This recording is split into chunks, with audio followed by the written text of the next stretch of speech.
Olá, hoje estamos aqui para começarmos um assunto novo sobre vetores, tá? Que faz parte agora dessa próxima unidade de aprendizagem. Hoje estaremos vendo uma parte 1 e numa próxima oportunidade entraremos, na semana que vem, né? Ficaremos nesse mesmo assunto com uma parte 2. Então, antes da gente entrar no assunto vetores, vamos fazer uma recapitulação do assunto variável. Bom, então, variável é um espaço de memória onde a gente pode armazenar valores durante a execução de um programa. Então, isso a gente já vem trabalhando nos nossos programinhas, a gente tem um enunciado, um problema para resolver, a gente verifica quantas variáveis a gente vai necessitar para armazenar temporariamente valores que estão sendo digitados, calculados, vão ser visualizados e assim por diante. E essas variáveis têm os seus tipos, né? Dependendo se eu vou armazenar um valor inteiro, um valor com casas decimais, se é um caractere e assim por diante. Então, as variáveis têm essa utilidade. As variáveis que a gente andou vendo até agora são chamadas de tipos de variáveis simples. Por quê? Porque é uma variável que armazena um único conteúdo distinto. Então, por exemplo, se eu criar uma variável chamada x inteira, eu sei que na memória vão ser reservados 2 bytes, né? Então, desenhei até aqui, ó, 2 bytes numa sequência, onde nesses 16 bits vão ser colocados um número inteiro. Tá? Através da potência de 2 vai ser representado um número inteiro aqui dentro. Então, a gente chama isso de um número distinto, é um número inteiro armazenado nessa variável simples. Agora, nós temos também o conceito de variáveis que são compostas. Então, se numa variável simples eu armazeno um único conteúdo distinto, numa variável que é composta, eu posso armazenar N conteúdos distintos, tudo bem? E esses tipos de variáveis compostas, elas podem ser do tipo homogênea, ou seja, esses N elementos que eu armazenar lá dentro vão ser sempre de mesmo tipo e tamanho, tá bom? Por exemplo, eu poderia ter elementos armazenados numa variável composta homogênea do tipo int. Então, todos aqueles n elementos que estiverem lá dentro, né, aqueles n números distintos, vão ter cada um o espacinho de 2 bytes, que nem a gente tem aqui, tá bom? É como se eu tivesse vários pedacinhos de variáveis simples, um depois do outro. Todo aquele conjunto forma uma variável composta. Então, eu digo que ela é homogênea porque é tudo igual, né? E se ela for heterogênea, tá? Então, ela é uma variável composta, eu posso armazenar N conteúdos distintos, só que se ela for heterogênea, eu posso ter tipos e tamanhos diferentes lá dentro, que é conhecido na linguagem C como a struct. Essa struct a gente ainda não vai ver nesse semestre, tá? Vai ficar para uma outra oportunidade. Esse semestre nós vamos trabalhar este daqui, tá? Que seriam as nossas variáveis compostas homogêneas, que é a nossa ideia de vetor que a gente vai falar hoje. Então, vetor ou array, que também é um termo que é conhecido, né? É uma variável composta homogênea, tá bom? Que pode armazenar dentro dela uma única dimensão de N valores de mesmo tipo e tamanho. Bom, então, vetor é uma variável composta, que eu posso ter N valores lá dentro, e eu sei que todos vão ser do mesmo tipo e tamanho. Bom, como é que eu declaro num programinha que eu quero um vetor? Então, eu vou colocar desse jeito aqui. Eu vou pôr o tipo, que nem a gente já colocava para as variáveis simples. Eu tenho que dizer o que eu vou armazenar dentro dela. Vou dar um nome para ela, né? É um nome que nem a gente dava um nome para uma variável simples. A gente vai dar um nome para esse vetorzinho. E entre colchetes, eu vou colocar quantos elementos eu quero. Então, eu fui explicando aqui embaixo, né? Que tipo é o tipo dos valores que são armazenados no vetor, por exemplo, int, float, char, que já são os tipos que a gente conhece, tá? Então, esse vetor, se ele for int, todos os elementos que forem armazenados dentro dele serão números inteiros. Se esse vetorzinho for float, todos os números que forem armazenados lá dentro dele, né, podem ter casas decimais. Se forem char, podem ter caracteres e assim por diante. Então, eu digo tipo. Sabendo o tipo, então, ele tem um determinado tamanho, né? Então, o nome do vetor seria o nome de batismo que a gente vai dar para o vetorzinho, né? Por exemplo, vet1, o nome que a gente quiser dar. E dentro do colchetes, quantos elementos eu quero armazenar lá dentro dele. tá bom? Então, se na declaração disser, por exemplo, dentro do colchete o número 6, significa que nesse espaço de vetor, né, que vai ser reservado para esse vetor, eu vou armazenar 6 elementos distintos daquele tipo que eu tiver colocado aqui dentro, tá bom? Então, por exemplo, se eu colocar aqui int v4, o que eu estou dizendo? Que eu quero que no meu programa, né, na hora da execução dele, seja reservado um espaço de memória para um vetorzinho que eu batizei com o nome de v para números inteiros. E eu quero que caibam 4 elementos dentro dele. Então, será reservado esse espaço para esses 4 valores tipo int, e como cada int ocupa 2 bytes, que nem a gente viu lá atrás, né, uma variável simples int, a gente viu que tinha 2 bytes, esse vetor, então, vai ter um espaço de 8. Por que de 8? Porque 4 elementos com 2 bytes, vou precisar de 8 bytes. Na memória, eu teria alguma coisa representada deste jeito que está aqui, tá? Então, seriam pegos, como a gente determinou que eram 4 vezes 2 bytes dá 8, vão ser reservados 8 espaços, né? Vão ser 8 espaços, não, desculpa. 8 bytes contínuos na memória, onde a cada 2 bytes eu vou poder estar armazenando um número distinto inteiro. Então, é como se eu tivesse 4 variáveis simples, né? Que eu tivesse declarado 4 variáveis simples, em vez disso eu declaro uma só, tem um nome único, porém ela tem 4 espaços, tá? Então ela ficaria desse jeito, todo esse espaço do meu vetorzinho chamado V, né? Com isso daqui.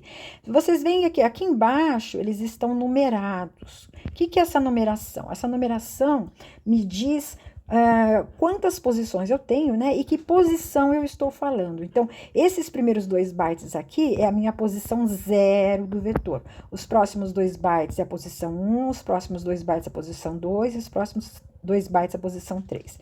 Então, na hora da gente falar os números das posições, sempre se começa por 0.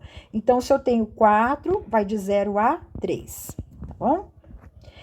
Cada posição, então, no vetor é indicada por um índice, que é esse númerozinho de baixo, que sempre se inicia pelo valor 0. Nesse exemplo, teremos índices de 0 a 3. Então, se esse vetorzinho fosse do tipo float, ele teria cada um, né? Cada pedaço 4 bytes. Então, seria 4 vezes 4, 16. Eu teria 16 bytes todos, onde a cada 4 eu teria um espaço para colocar um número distinto float. Tá? Então, esse zerinho seria para os 4 primeiros bytes, o número 1 para os próximos 4 bytes, o número 2 para os próximos 4, e o número 3 para os próximos 4. Tá? Então, tudo depende do tipo, para você saber o tamanho que vai ficar, correto? Então, esses números aqui estão aqui embaixo, eles não ficam na memória. Isso aqui é para a gente saber onde é a posição, tá? Na verdade, o processador, ele sabe onde começa esse vetor, em que byte começa, e por esse número que a gente determina aqui, ele sabe quantos bytes ele tem que pular para chegar naquela determinada casinha. Então, na casinha 0, é os 2 primeiros bytes. Se ele quiser ir na casinha 1, ele pula 2 bytes, ele está na casinha 1. Se ele quiser ir para a casinha 2, ele vai pular 4 bytes, está na casinha 2. E assim por diante. Tudo bem? Então, sabe-se onde começa, né? O processador sabe onde começa, ele consegue se deslocar aqui dentro. Bom, continuando, né? Então, nós vimos que a gente pode declarar um vetor para usar, e como é que a gente acessa esse vetor, ou seja, como é que eu consigo colocar coisas dentro dele, consigo questionar o valor de alguma posição, consigo pegar alguma coisa que está no vetor e jogar em outro lugar, e assim por diante.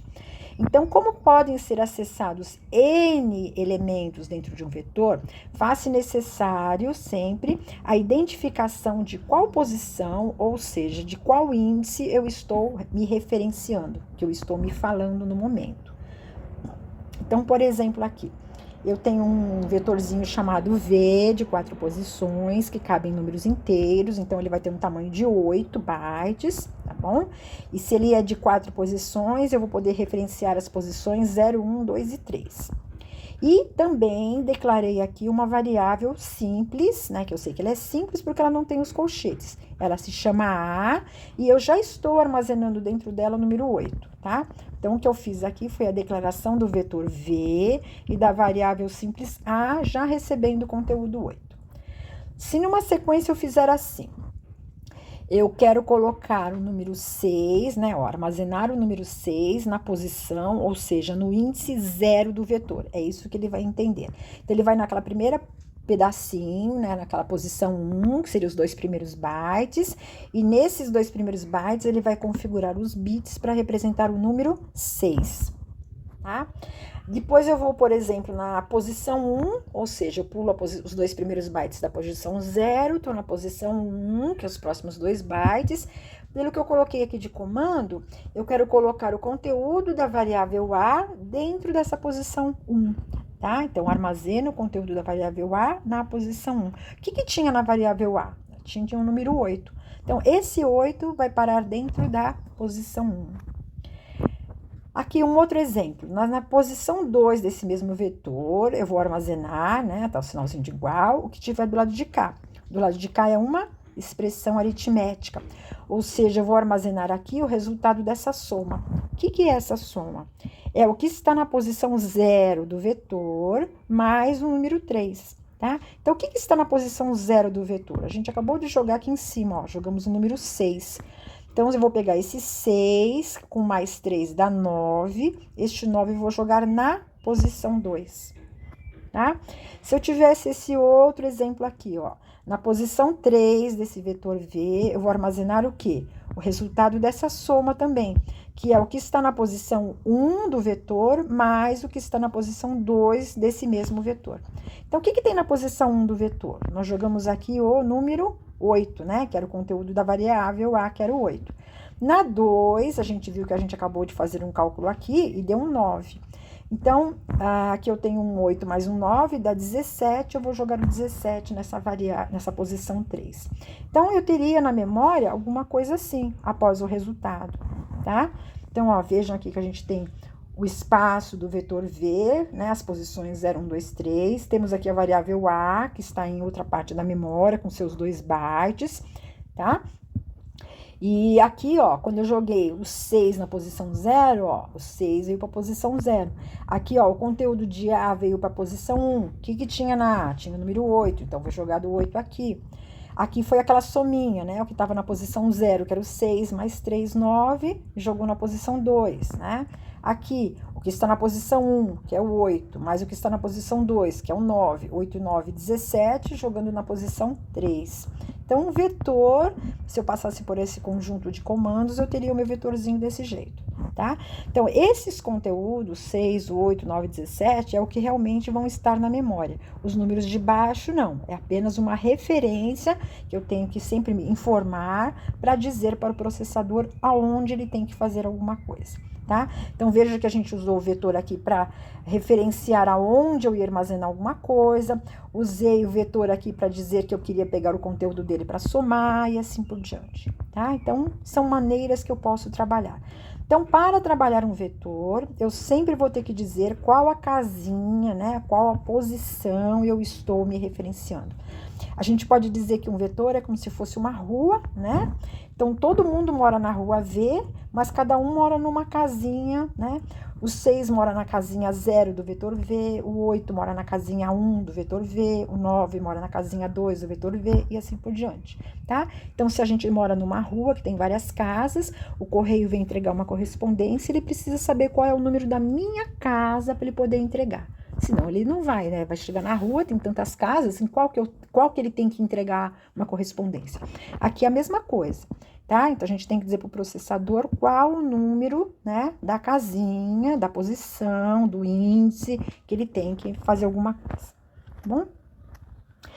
A posição, então, ou o índice de um determinado elemento, né, de um vetor, também pode ser identificado pelo conteúdo de uma variável inteira. Então, o que a gente está mudando aqui? Então, a ideia é que nem sempre a gente pode, dentro do colchete, dizer exatamente o número da casinha que eu quero fazer alguma coisa. Às vezes, a gente pode colocar dentro desse colchete uma variável inteira, e se eu colocar essa variável inteira, o conteúdo dela é que vai ser o número da minha casinha. Então, neste caso, o conteúdo dessa variável, no momento, né, indicará a posição que estava sendo referenciada. Então, por exemplo, seja aquele mesmo vetor que a gente tinha lá atrás, né? Que é o vetor V de 4 posições que a gente usou, já colocamos valores lá dentro e tal. Se a gente tivesse alguma coisa assim, ó, criei agora uma variável chamada I, tá?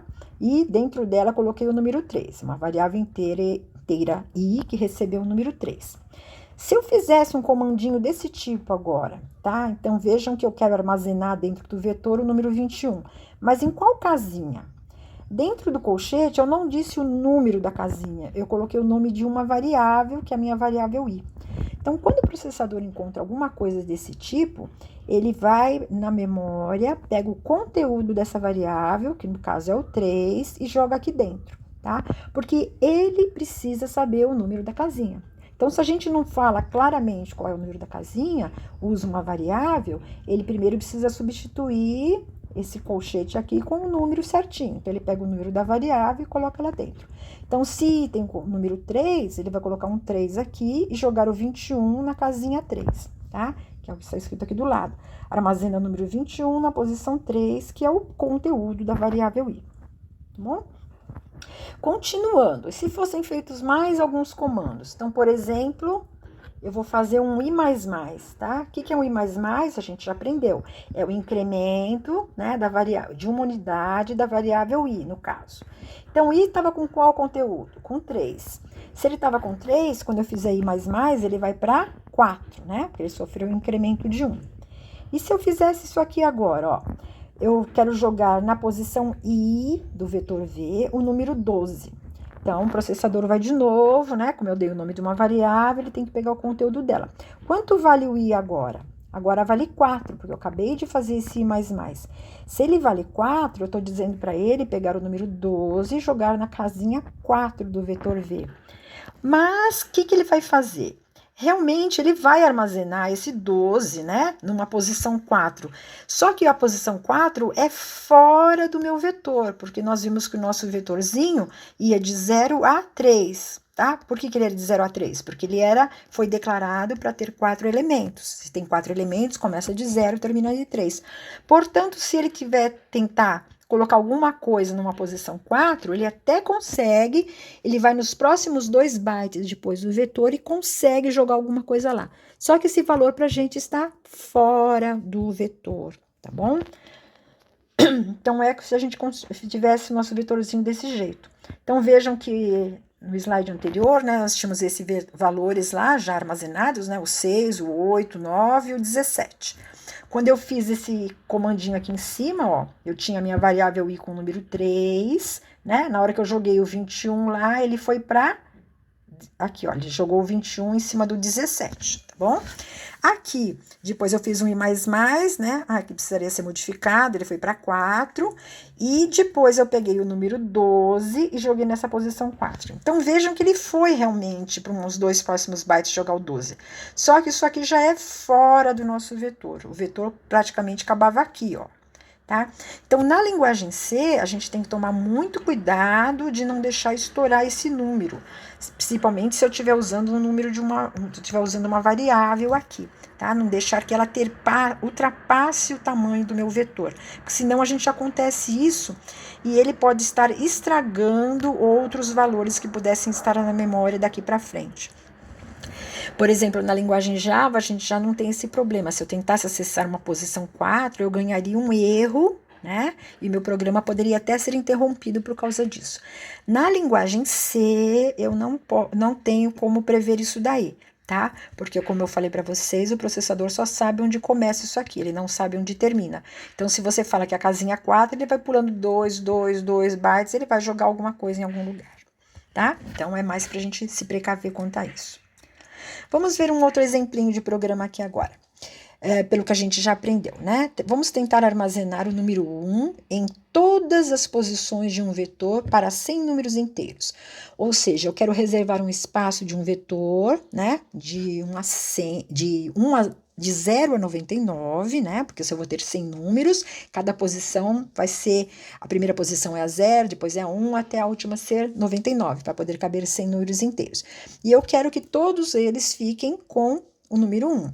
Então, a minha declaração vai ser, por exemplo, vou criar um vetorzinho chamado num, vou estar dizendo que ele é para 100 números inteiros. Como é que eu espero que fique no final o meu vetor? Eu quero que fique com essa cara aqui, ó. O meu vetor na memória vai ter qual tamanho? Então, vamos ver de novo. Um int cabe usa 2 bytes, eu vou ter 100, vou ter 200 bytes, tá? Então, esse espaço todinho aqui que foi reservado é um espaço para 200, com um espaço de 200 bytes, onde a cada 2 eu poderia armazenar um número distinto. Então, vejam que sim, como eu comentei, já que é 100, ele vai começar do 0, a última posição vai ser a 99, tá bom? Então, tudo aqui dentro, eu quero que fiquem com o número 1. Então, como eu poderia fazer um programinha para resolver isso? Numa forma sequencial, só usando uma estrutura sequencial, eu poderia criar, então, esse vetorzinho num de 100 posições, e depois podia ir jogando, né? Ó, eu quero armazenar o número 1 na posição 0 de num, o número 1 na posição 1, o número 1 na posição 2, o número 1 na posição 3, né? E assim por diante, na posição 98, 99, jogar o 1. Então, o meu programinha aqui, além dessa declaração, teria aqui mais 100 linhas de comandos, né? Porque vai de 0 a 99, dizendo isso daqui. Então, como eu comentei aqui, é uma estrutura sequencial, porque é um após o outro, todos eles vão ser executados bonitinho. Funciona, funciona. Se eu quisesse agora aumentar o meu vetor para 1000, tá? Eu teria que fazer 1000 linhas dessas daqui, ou seja, depois do 99 eu iria para 100, 101, 102, tal, até 999, porque um vetor de 1000 vai de 0 a 999. Tá bom? Então, quer dizer, funciona uma estrutura sequencial desse tipo, mas é algo mais trabalhoso de se fazer. Como a gente poderia melhorar um pouco isso daí? Poderíamos fazer uma segunda versão desse mesmo programinha usando uma estrutura de repetição. Então, já que a gente viu que a gente pode usar uma variável, né? Então, vejam que aqui dentro, ó, a única coisa que está diferente nessas linhas aqui é o número dentro do colchete. O resto é sempre a mesma coisa, ó, é sempre o mesmo vetor, é sempre o mesmo número 1. O que varia é esse valor. Então, se a gente usar uma variável aqui dentro, e a cada vez que eu quiser fazer essa linha, essa variável tem um número diferente, eu consigo fazer através de uma estrutura de repetição. Então, vamos ver como ficaria o nosso programinha. Eu vou declarar aqui um vetor num de novo, de 100, e também mais uma variável, que no caso eu chamei de i. Em vetores, é muito comum a gente encontrar a variávelzinha i para usar dentro do colchete, porque é i de índice, tá bom? Mas você pode colocar qualquer nome dessa variável, qualquer o que você quiser, desde que ela seja inteira. É obrigatório que ela seja inteira. Aí eu poderia fazer um for, tá? No caso, eu vou usar um for. Quem vai ser utilizado nesse for é a variável i, porque era a que vai variar aqui, né? Ou seja, eu quero que ela comece de 0, quero que fazer o que vai estar aqui dentro enquanto i for menor ou igual a 99, inclusive, né? Ou então poderia pôr i menor que 100, tá? Que é a mesma coisa, vai até 99. E toda vez que voltar para trás, eu quero que o meu i seja incrementado de uma unidade, tá? Porque eu quero que ele passe de 0 para 1, de 1 para 2, de 2 para 3 e assim por diante. O que eu vou fazer aqui dentro? Um único comandinho. Ó como ficou pequenininho, tá? Eu estou movimentando o número 1, igualzinho que a linha que tá aqui, ó. Vou movimentar o número 1, né? Armazenar dentro do vetor num na casinha i, tá? Então, agora eu não tenho mais o número, eu tenho sempre o i. Então, eu fiquei com uma linha única, tá? E eu sei que cada vez que ele entrar aqui dentro, ele vai pegar o conteúdo de i e colocar aqui no lugar. Então, da primeira vez, meu i vai estar com 0, né? Que eu acabei de começar. Então, ele vai jogar 1 na casinha 0. Aí, ele volta para trás, o i é mais, vira 1. Ele vai jogar 1 na casinha 1. Volta para trás, o i soma vira 2, ele vai jogar 1 na casinha 2. O i vai virar 3, 1 na casinha 3. Até que uma hora eu vou estar jogando na casinha 99, ele vai voltar para trás, vai somar 1, vai virar 100, e pela nossa condição vai dar falso, né? Porque 100 não vai ser menor ou igual a 99. Então, ele pararia de fazer isso aqui. Então, aqui deu para demonstrar que num trechinho pequeno, com uma estrutura de repetição, a gente consegue fazer tudo o que estava aqui em cima, tá bom?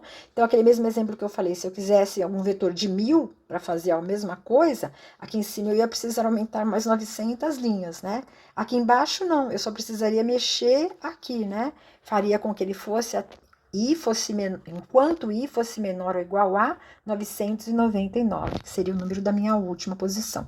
Aqui dentro ficaria a mesma coisa. Então, uma estrutura de repetição, no caso de vetores, sempre que a gente precisar percorrer esse vetor para fazer alguma coisa nele, esse tipo de estrutura é bem adequado, tá? No caso, a gente usa aqui o índice, né? A variável que eu vou usar de índice para servir de condição, tá? Outro programinha aqui, ó, nós vamos receber por digitação, agora vamos receber por digitação, tá? Lá atrás eu joguei números uns. Agora eu quero jogar dentro do vetor números que vão ser digitados, tá? Valores numéricos, e vamos armazená-los num vetor de 50 posições. Então, já sei que vão ser 50 digitações, tá? Se o meu vetor vai ter 50, então significa que eu vou ter que fazer um loop, né? Para que receba 50 números e quero que cada número fique sendo armazenado dentro desse vetor. Ou seja, o primeiro número vem aí, cai na casinha 0, o próximo número que for digitado cai na casinha 1, o próximo na 2 e assim por diante, até a casinha 49, tá? Que vai ser o número da minha última casinha. E depois que eu preencher todo esse vetorzinho, eu quero mostrar no vídeo como está o meu vetor, tá? Então, nosso programinha... Aqui é o nosso começo normal, né? Pus meus includes. Vou fazer as minhas declarações. Então, estou declarando um vetor, chamei ele de val, tá? Qualquer nome, val de valor, né? Ele é do tipo inteiro para 50 números. Ou seja, já que o inteiro usa 2 bytes, né? 2 vezes 50 vai dar 100, né? Ou seja, eu vou ter um espaço de 100 bytes reservados para o meu vetor val, onde a cada 2 bytes um número distinto pode ser armazenado. E criei a tal da variável i também inteira, tá? Comecei meu main, fiz o meu setLocale, fiz o meu primeiro for. O que é esse for aqui? É o for para receber por digitação alguma coisa. Então, vejam, ó, mesma ideia que a gente falou lá atrás, no for. Estou usando a variável i, que vai de 0 a 49, e mais, tá? E aqui dentro eu estou fazendo o quê? Ó, pedir para digitar um número. O que for digitado, eu vou receber no CIN e jogar dentro da onde? Do vetorzinho val entre colchetes i, tá? Mesma coisa que eu fiz lá atrás. Então, na recepção de digitação, é só jogar lá dentro que funciona bonitinho. Mesma coisa, da primeira vez eu vou estar jogando na casinha 0, ele volta para trás, vira 1, jogo na casinha 1, jogo na casinha 2, até inclusive a casinha 49. Quando o meu i mais vira 50, a condição da falsa, ele cai fora. Tá? Ou seja, ele vai passar aqui 50 vezes. E se eu quiser, então, agora na sequência mostrar, né, como ficou o meu vetor, é só fazer esse outro forzinho. Então, coloquei aqui, antes de começar o for, um título no vídeo, né, ó, números armazenados no vetor, para ficar um título bonitinho, e daí para frente começar a mostrar. Então, fiz um for novamente, comecei novamente meu i de 0 até 49, tá? E aqui dentro, ó, o que eu tô mostrando no vídeo eu coloquei a palavrinha posição e mostrei a variável i, porque eu quero que apareça o que tá em cada variável, em cada posição. Então, no vídeo vai aparecer assim, posição 0, 2 pontos, e o número que está armazenado nessa casinha 0 dentro do vetor val. Da próxima vez, né, porque o i vai ser mais, vai virar 1, então vai aparecer posição 1, 2 pontos, e o que está armazenado na casinha 1 do vetor val, tá? Depois, posição 2, 2 pontos, o que está armazenado na casinha 2 do vetor val. E assim por diante, ele vai até o 49, inclusive. Ou seja, eu vou ver no vídeo os meus 50 números armazenados, inclusive mostrando em que posição que está. Tá? Então, aqui é um programinha bem básico para a gente ver que a gente pode, então, receber por digitação alguma coisa e já mandar direto para um vetor, e também pode pegar alguma coisa que está no vetor e mostrar no vídeo através de um cout. Correto? Mais um exemplinho aqui, né? Vamos receber por digitação 5 notas de matemática de uma turma dentro de um vetor. Bom, então, em princípio, eu já vou pensar que eu preciso de um vetor para 5 notas. Agora, calcular, né, e visualizar e armazenar a média, né, dessa turma, dessas notas no final do vetor. Então, significa o quê? Que o meu vetor vai ter que caber as 5 notas mais a média dessas 5 notas. Então, eu preciso de 6 coisas, né? O meu vetorzinho vai ter que ter 6 espaços. Então, vejam que eu criei ele do tipo float, porque eu tô trabalhando com notas. Notas têm casas decimais. Então, agora ele não é int, tá? Ele é float. Então, eu chamei esse vetorzinho aqui de notmat, tá? Que são as notas de matemática. Falei que são de 6. Então, a minha ideia é, nas primeiras... Então, se ele é de 6, ele vai ser usado de 0 a 5, tá? De 0 a 5 eu tenho 6 elementos. Então, das posições 0 até a posição 4, né? A 0, 1, 2, 3, 4, eu vou usar para armazenar as notas que vão ser digitadas. E na casinha 5, que vai ser a última, eu vou colocar a média dessas 5 notas, tá? Essa é a ideia. Então, tá aqui, ó, meu vetor tipo float. Então, lembrando que é float, cada posição, então, vai ter 4 bytes, tá? Então, o tamanho do meu vetor inteiro vai ser de 24 bytes. Eu tenho 6 pedaços de 4 bytes float. Criei uma variável chamada soma também float, porque essa variável vai servir para a gente ir somando, né? Eu tenho que somar todas essas notas que eu estou armazenando, vou acumulando nessa variável, para no final eu poder dividir por 5 e obter a média. E criei a variável i. Então, vejam que i, ó, eu não deixei na mesma linha, porque i não pode ser float, i tem que ser inteira, porque o i vai ser usado dentro do colchete. Comecei meu main, então tá aqui, set locale, fiz o meu forzinho, tá? Então, esse forzinho vai servir para quê? Para receber uma nota por digitação, armazená-la e também acumulá-la na variável soma. Então, tá aqui, ó, meu for começa com i valendo 0, a variável soma também comecei de 0, porque é uma variável que eu vou acumular, tá? Aqui eu tô falando minha condição, que vai ser enquanto i for menor ou igual a 4, porque só até 4? Porque eu quero ir de 0 a 4, que de 0 a 4 eu tenho 5 espaços para colocar as minhas 5 notas, tá? Então, eu não vou até a posição 5, vou só a posição 4. E mais. Então, aqui dentro, entrou, eu peço digite uma nota, vou mandar armazenar dentro do vetor notmat, que é esse vetorzinho que eu criei aqui, entre colchetes i. Então, da primeira vez, vai jogar na posição i 0, depois na posição 1, depois na posição 2, né? Porque o i vai ser incrementado toda hora de uma unidade. E além de armazenar lá, né?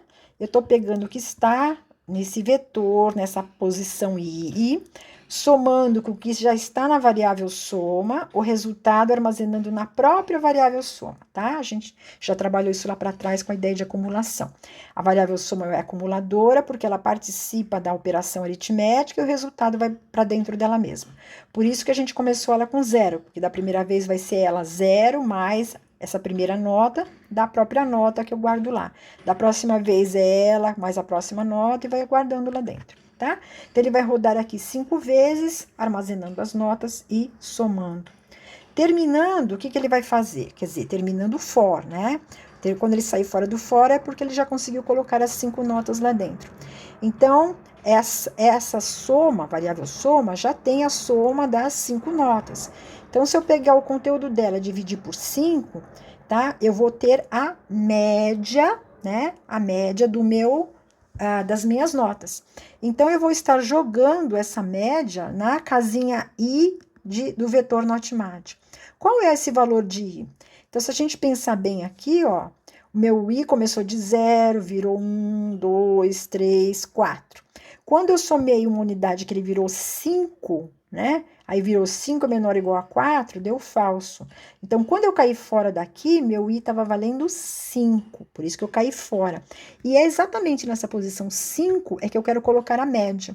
Por isso que eu coloquei já direto a variável i. Eu podia ter colocado exatamente o número 5 mesmo, né? Porque é lá que eu quero colocar a média. Mas, como eu sei que meu i está com 5, né? Porque eu saí de lá com 5, eu posso fazer isso aqui. Então, o resultado da média foi jogado direto lá dentro. E mostrei no vídeo essa média, né? Ó, média, mostrei o que está na casinha i, que é a casinha 5, do meu vetor notmat. Bom, então tá aqui, ó, mostrando o meu vetorzinho aqui, ó, Notmate, eu pus um exemplo. Então, vamos supor aqui, ó, das casinhas 0 até a casinha 4, eu recebi notas, né? Então, foi o momento que eu estava aqui dentro desse for recebendo notas. Então, por exemplo, eu digitei a nota 6, a nota 7, a nota 5,5, a nota 8, a nota 10, tá? 5 notas. Foi até o momento que eu saí daqui. Quando eu saí daqui de dentro, o meu I já estava valendo 5, né? Porque ele começou de 0, ele pulou para 1, para 2, para 3, para 4, para 5. Foi a hora que eu saí fora. Quando eu saí aqui fora, né? Eu tô até mostrando aqui do lado, ó. Eu tenho aqui a minha variávelzinha soma, onde eu fiz algumas acumulações, né? Daqui, dentro desse comandinho. Então, ó, da primeira vez eu tava com 0, né? Somou 6, ficou o próprio 6. Depois entrou o 7, então 6 mais o 7 deu 13. Depois entrou o 5,5, 13 mais 5,5 deu 18,5. Depois entrou o 8, e assim por diante ele foi somando. Quando ele saiu daqui de dentro, a variável soma estava com o número 36,5. Tá? Que era a soma das 5 notas que estão aqui em cima. Então, nesse exemplo aqui, quando ele chegasse aqui embaixo, ele iria pegar o que está na soma, que era o 36,5, dividiria por 5, né? Daria 7,3, e ele armazenaria na casinha 5, né? Que vale 5, na casinha 5 do Notmate. Então, na casinha 5 tá aqui, ó, recebeu 7,3, tá? Que é a nossa média. Então, consegui fazer o objetivo do programinha. Bom, temos o nosso vetor, com as 5 primeiras posições com nota e a última posição recebendo uma média. Bom, então, espero que tenha dado para vocês entenderem e exercitarem futuramente esses tipos de exercícios. Vamos ficando por aqui e até uma outra oportunidade na parte 2. Obrigada.